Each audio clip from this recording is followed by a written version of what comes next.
इस रोमांचक कहानी की शुरुआत होती है एक शहर को दिखाते हुए जहां पर पूरी तरीके से दंगे फसाद का माहौल हो चुका था। सभी लोगों ने डर के मारे अपने घर के दरवाजे बंद कर दिए थे। अब एक रात हमें एक लड़की दिखाई जाती है जिसका नाम ईवी था। ईवी तो बड़े ध्यान से जॉब खत्म करके अपने घर की तरफ जा रही होती है। दंगे फसाद के कारण रात के समय कोई भी अपने घर से बाहर ही नहीं निकलता। ईवी जैसे ही थोड़ा सा आगे बढ़ती है उसके सामने दो आदमी आ गए थे जो उससे छेड़खानी करने लगे होते हैं। ताज्जुब की बात ये थी कि दोनों ही आदमी सरकारी ऑफिसर्स थे जो अपने अधिकारों का गलत फायदा उठा रहे होते हैं। दोनों ऑफिसर्स ने मिलकर ईवी के ऊपर गलत काम करना स्टार्ट कर दिया। ईवी तो जोर जोर से चिल्ला रही थी कि कोई उसकी मदद कर दे, लेकिन अफसोस की बात ये थी कि दंगे फसाद होने के कारण वहाँ कोई मौजूद ही नहीं होता। तभी अचानक पीछे से एक नकाबपोश वाला आदमी आ जाता है जो अपना नाम मिस्टर वी बता रहा था। मिस्टर वी ने उन दोनों अधिकारियों को लड़की से दूर रहने के लिए कहा, लेकिन अधिकारी उसकी बात नहीं मानते। इसीलिए अब मिस्टर वी ने अपने हथियार निकाले और बहुत ही फुर्तीली तरीके से दोनों ही ऑफिसर्स को मारकर फेंक दिया। हालांकि जब ईवी ने मिस्टर वी के चेहरे को देखा तब वो थोड़ा सा डर गई थी क्योंकि उसका चेहरा बहुत ही ज्यादा क्रीपी लग रहा था। लेकिन ईवी इस बात से खुश थी कि मिस्टर वी ने उसकी जान बचाई है। मिस्टर वी तो ईवी के सामने आकर कह रहा था कि क्या तुम मेरा एक मैजिक शो देखने चलोगी क्या।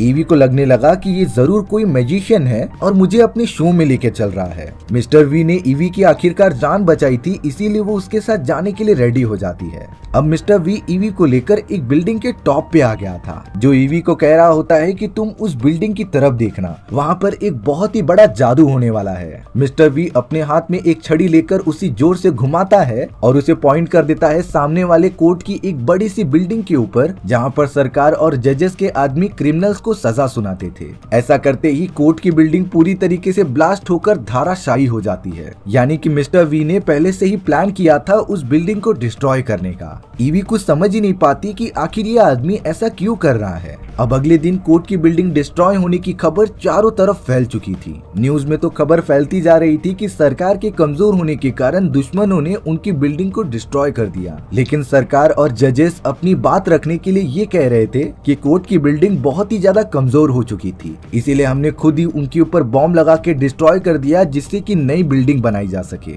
यहाँ पर ईवी एक न्यूज रिपोर्टिंग कंपनी में काम किया करती थी जिसे कि पता होता है कि साफ साफ गवर्नमेंट झूठ बोल रही है, क्योंकि कल रात तो मिस्टर वी ने ही उस बिल्डिंग को डिस्ट्रॉय किया था। थोड़ी देर के अंदर ही अंदर अचानक उस न्यूज रिपोर्टिंग कंपनी में मिस्टर वी आ जाता है जिसकी पूरी बॉडी पर बॉम्ब्स लगे हुए थे, यानी कि कोई भी सिक्योरिटी गार्ड्स मिस्टर वी को छू नहीं सकता। और अब मिस्टर वी लगातार न्यूज रिपोर्टिंग कंपनी के अंदर घुस जाता है। वो तो जल्द से जल्द सभी को कंट्रोल में लेके कैमरा के सामने आ जाता है और अपना बयान देता है। मिस्टर वी ने सारी बातें बता दी थी कि कल रात जो कोर्ट की बिल्डिंग डिस्ट्रॉय हुई है उसे सरकार ने नहीं बल्कि मैंने ही डिस्ट्रॉय किया था, और सरकार जो इस देश में आए हुए दूसरे जाति के लोगों के साथ दुर्व्यवहार करती थी वो सब अब एकजुट हो चुके हैं और हम मिलकर सरकार को मजा जरूर चखाएंगे। यानी कि मिस्टर वी उन लोगों में से एक था जो गवर्नमेंट के खिलाफ खड़े होते हैं और वो नहीं चाहते थे कि उनकी जाति वालों पर इस तरीके से जुल्म हो। मिस्टर वी अपना इंटरव्यू रिकॉर्ड करके चारों तरफ ब्रॉडकास्ट कर रहा था, बट अब जल्द से जल्द उस न्यूज रिपोर्टिंग कंपनी के अंदर कई सारे पुलिस ऑफिसर्स आ गए थे।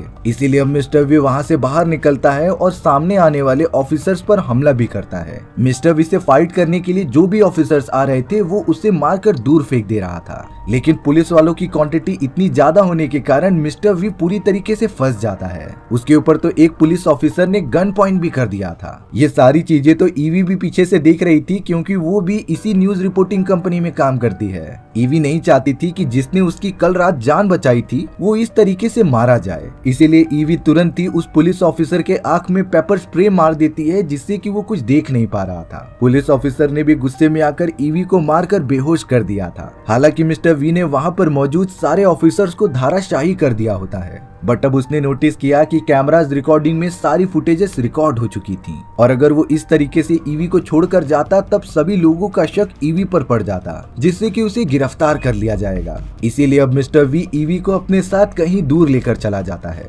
अब यहाँ कई घंटों बाद ईवी की आंखें खुलती हैं। उसने देखा तब वो अपने आप को मिस्टर वी के घर पर पा रही थी, बट अब ईवी तुरंत ही मिस्टर वी के घर से जाने के लिए निकल जाती है। तभी मिस्टर वी ने ईवी को सलाह दी कि तुम्हें अभी नहीं जाना चाहिए क्योंकि तुमने जाने अनजाने में मेरी मदद की थी, इसलिए पुलिस वालों को ये लगता है कि तुम मुझसे मिली हुई हो और अगर बिना प्रूफ के साथ तुम उनके पास चली गई तो वो तुम्हें जेल में बंद कर देंगे। ईवी तो इन सारी बातों से थोड़ा सा सोच में पड़ जाती है क्योंकि उसके फादर को भी देशद्रोही के नाम पर जेल में बंद कर दिया गया था, जिसके बाद उन्होंने जेल के अंदर अपनी आत्महत्या कर ली। ईवी का भाई भी जंग में शहीद हो चुका होता है और अब वो अपने फैमिली में सिर्फ अकेली बची थी, इसीलिए अब ईवी थोड़ी दिनों तक मिस्टर वी के घर पर ही रहने का डिसाइड करती है। मिस्टर वी भले ही दुश्मनों को छोड़ता नहीं था, लेकिन पर्सनल लाइफ में उसका बिहेवियर बहुत ही अच्छा होता है। मिस्टर वी तो ईवी का बहुत ही अच्छी तरीके से ख्याल रख रहा था। अब हमें दिखाया गया कि मिस्टर वी घर से बाहर निकलकर एक दूसरी जगह पर आ जाता है जहाँ पर उसने अपने टारगेट में आए हुए एक फादर और एक कमांडर को जान से मार दिया था। मिस्टर वी जब भी किसी का कत्ल करता उसके ऊपर एक प्यारा सा फ्लावर रख देता, लेकिन अभी तक पुलिस वालों को ये पता नहीं चला होता है कि मिस्टर वी है कौन और ये कत्ल क्यों कर रहा है। सारे के सारे पुलिस वाले अपनी इन्वेस्टिगेशन पर लग गए थे। ईवी तो अब मिस्टर वी के घर पर कई दिनों से रह रही थी, लेकिन उसे जरा भी एहसास नहीं हुआ कि मिस्टर वी एक किलर है और वो लोगों को बेरहमी तरीके से मारता है। हालांकि इतने दिनों में मिस्टर वी ने ईवी को अपना चेहरा दिखाया नहीं होता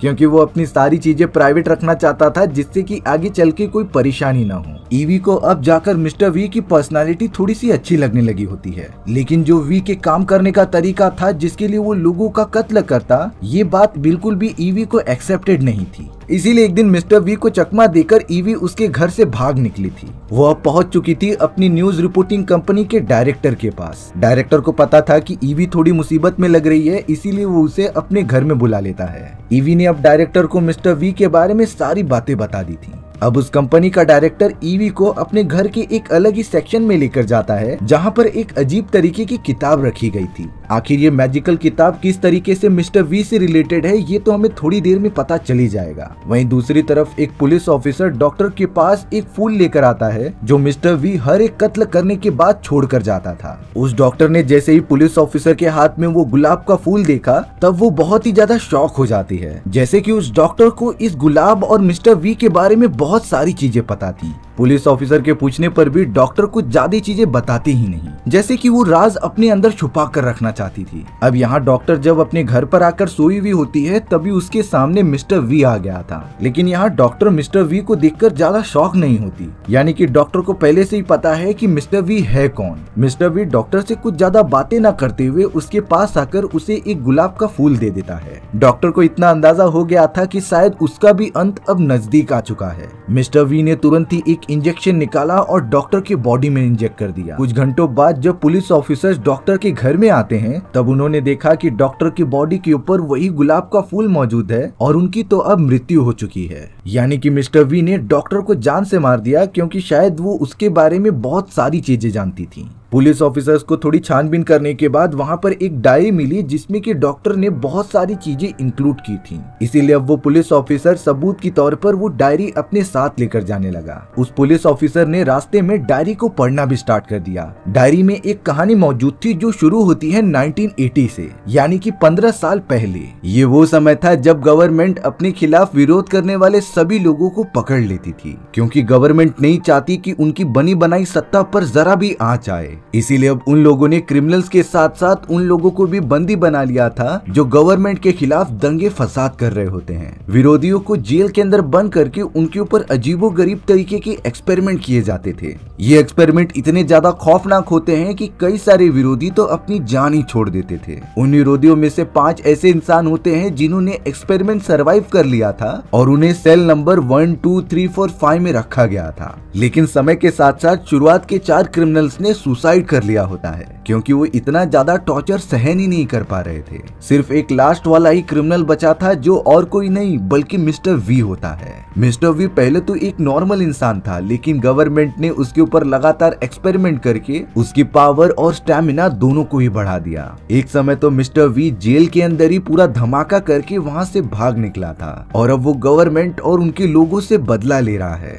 डॉक्टर, कमांडर और फादर भी इस एक्सपेरिमेंट से मिले हुए थे, इसीलिए मिस्टर वी ने एक एक करके उन तीनों को जान से मार दिया और अब वो किसी भी तरीके से गवर्नमेंट की सत्ता गिराना चाहता है। अब यहाँ प्रेजेंट टाइम में हमें ईवी दिखाई जा रही थी, जिसे कि पुलिस ऑफिसर्स ने पकड़ लिया होता है। ऑफिसर्स तो लगातार ईवी से पूछताछ कर रहे थे, जिससे कि वो पता लगा सके कि मिस्टर वी के लोकेशन क्या है, लेकिन ईवी ने अभी मिस्टर वी के बारे में कुछ भी नहीं बताया होता, क्योंकि उसे इतना तो आइडिया होता है कि मिस्टर वी सिर्फ अपने हक के लिए लड़ रहा है। अब यहाँ जवाब ना मिलने के कारण ईवी को टॉर्चर किया जा रहा था। ईवी के पूरे बाल काट के उसे जेल के अंदर बंद कर दिया जाता है, लेकिन उसने अभी तक अपना मुंह खोला नहीं था, क्योंकि ईवी को खुद नहीं पता होता कि मिस्टर वी का असली चेहरा क्या है। यही रीजन होता है कि ईवी के साथ कंफर्टेबल होने के बावजूद भी मिस्टर वी ने अपना असली चेहरा दिखाया नहीं। इसी तरीके से ईवी को जेल के अंदर कई दिन बीत जाते हैं। वो तो एकदम से फ्रस्ट्रेटेड हो चुकी थी। तभी अचानक ईवी को जेल के दीवारों में से एक लेटर मिला।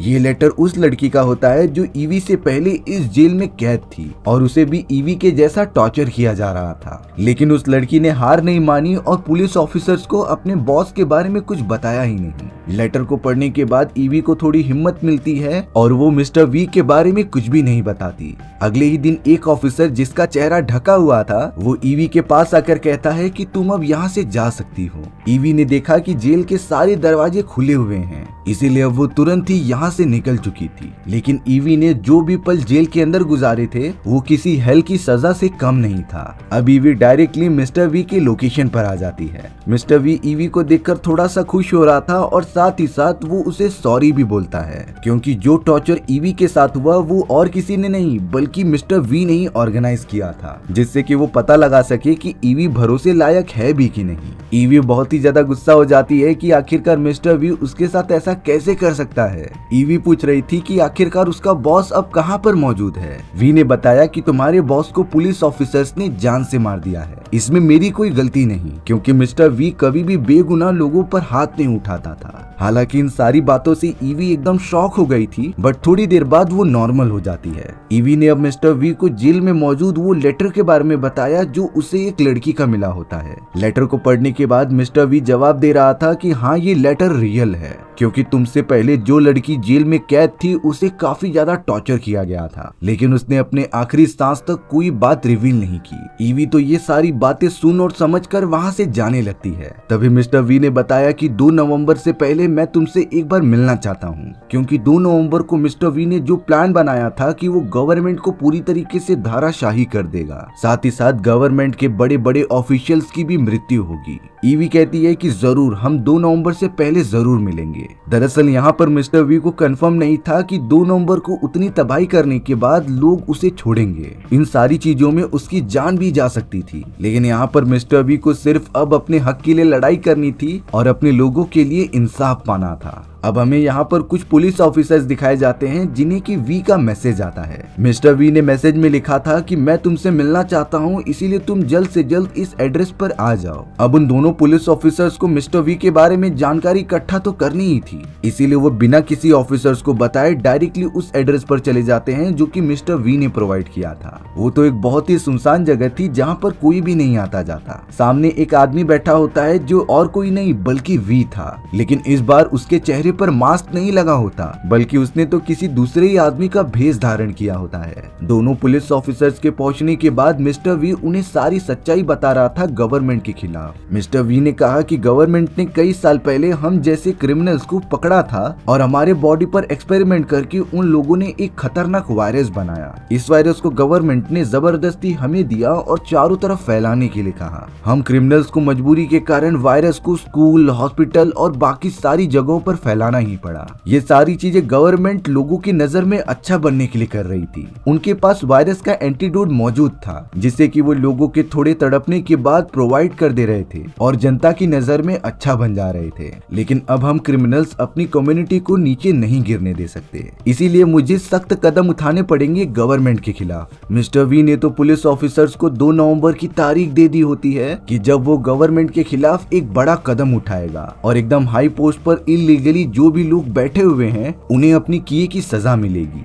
मिस्टर वी ये सारी बातें बताकर वहां से चला जाता है। अब दोनों ही पुलिस ऑफिसर मिस्टर वी द्वारा प्रोवाइड की गई सारी इन्फॉर्मेशन को क्रॉस चेक कर रहे होते हैं। थोड़ी इन्वेस्टिगेशन करने के बाद पुलिस वालों को पता चला कि मिस्टर वी जिसका चेहरा यूज कर रहा था वो तो 1 साल पहले ही मर चुका है, यानी कि मिस्टर वी ने अपना असली चेहरा अभी तक नहीं दिखाया था। और अब यहाँ देखते ही देखते 2 नवंबर काफी ज्यादा पास आ जाता है। हालांकि ये बात सिर्फ अभी उन दोनों पुलिस ऑफिसर्स को ही पता थी कि 2 नवंबर को मिस्टर वी एक बहुत ही बड़ा कदम उठाने जा रहा है। अब वो कितनी ज्यादा तबाही मचाने वाला है ये तो हमें पता ही चल जाएगा। मिस्टर वी ने तो अब अपने जैसे मास्क पूरे शहर में फैला दिए होते हैं जिससे कि वो अपने ज्यादा से ज्यादा सपोर्टर्स को इकट्ठा कर सके।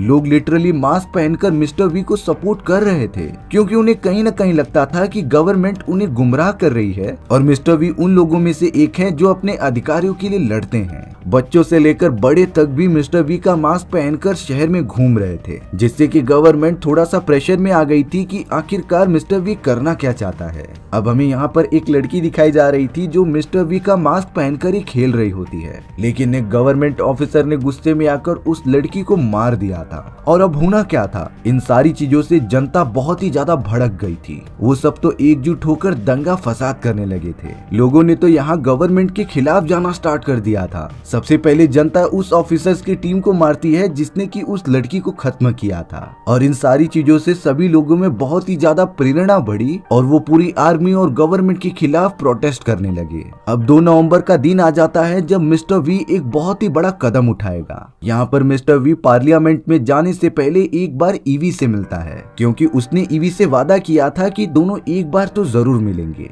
ईवी और मिस्टर वी एक दूसरे के साथ बड़े मजे से डांस करने लग जाते हैं क्योंकि मिस्टर वी को पता था कि शायद ये उनकी आखिरी डांस हो सकती है। अब यहाँ वी ने ईवी को बताया कि वो पूरे पार्लियामेंट को डिस्ट्रॉय करके चांसलर को जान से मार देगा जिससे कि गवर्नमेंट की अर्थव्यवस्था और सारा सिस्टम हिल सकता था। मिस्टर वी की ये भी चाह थी कि इस गवर्नमेंट के बाद वो सत्ता संभाले और इस पूरे सिटी और देश की डेवलपमेंट करे। बट सबसे पहले मिस्टर वी को अपना बदला जो लेना था। मिस्टर वी ईवी को लेकर एक मेट्रो में चले जाता है जिसमें कि भारी मात्रा में गोला बारूद रखा गया था और इन्हीं सारी चीजों की मदद से मिस्टर वी पार्लियामेंट को ब्लास्ट करेगा। हालांकि ये सारी खतरनाक चीजें देखने के बाद भी ईवी मिस्टर वी से कहती है कि हम कहीं दूर चले जाते हैं जहां पर हम अपनी जिंदगी आराम से गुजार सकते थे। यानी कि अब ईवी कहीं न कहीं मिस्टर वी से प्यार करने लगी थी। भले ही उसने उसका चेहरा देखा नहीं था बट मिस्टर वी का बिहेवियर इतना अच्छा होता है कि ईवी उसे पसंद करने लगी थी। मिस्टर वी ईवी के ऑफर को रिजेक्ट करता हुआ वहां से चला जाता है पार्लियामेंट की तरफ क्योंकि उसने अभी जो डिसीजन लिया था उसे पूरा करने की बारी थी।